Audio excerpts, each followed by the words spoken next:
Today we're going to be looking at some of the most useless attachments in Call of Duty games, but do you know what's also useless? Being subscribed without notifications on. Hit that wee bell icon and become part of the notification squad.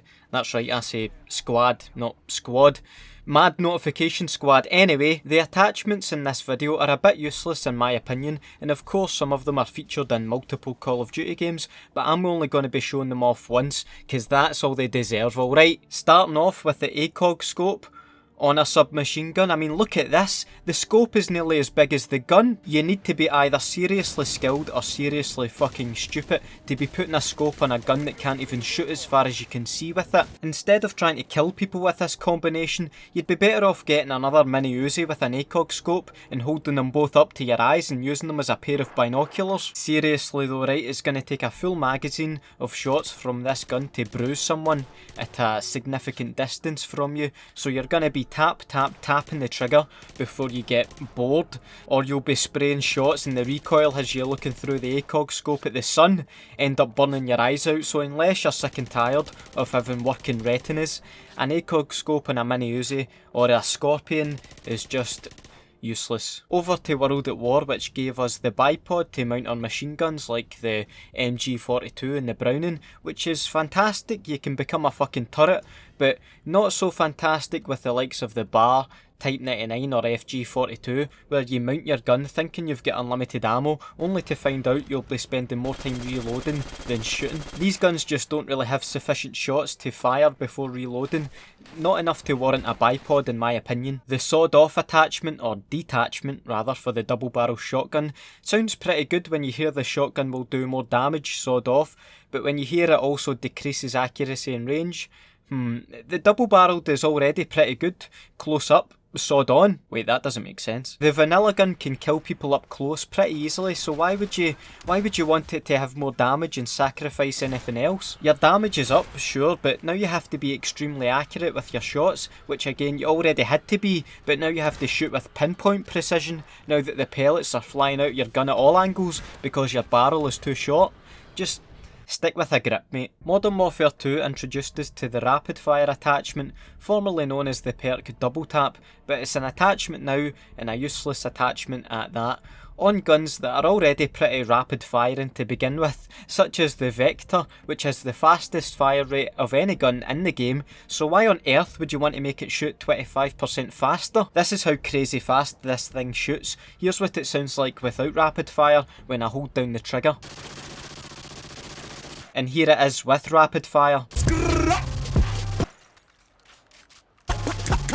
It shoots that fast, the gun basically fucking explodes, sending bullets in every direction. The shotgun attachment after it got patched. There was a glitch and a video for another time that if you put the shotgun attachment on the FAL, it basically had unlimited range and could kill people from miles away, but ever since that got sorted out, the underbarrel shotgun has been quite underwhelming and borderline useless, I'd say. People use it on guns which aren't necessarily optimal for close range engagements like the FAMAS, but you can barely ever get a one-shot kill with it, and by the time you pump it, you're dead.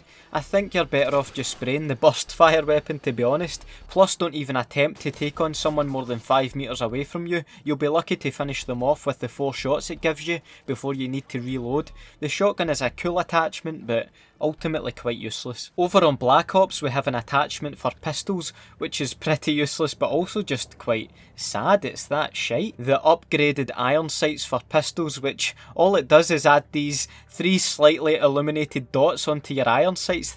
That's it. Quite a cheap unlock at 250 COD points, but even at that, I think it's a rip-off. Who's out there thinking, oh yes mate, upgraded iron sights, I'm having them? I'll answer that. No one. Save yourself the embarrassment of even owning this attachment and get extended mags or something else. Another pistol attachment that happens to be useless is the snub nose for the Python revolver, which involves chopping the barrel of the gun in half so it now looks like a fucking toy and does as much damage as one. The snub nose makes it so the center speed, or the time it takes for the gun to get back to its starting position between shots, is lower. That's cool. It also lowers the gun's damage by 10.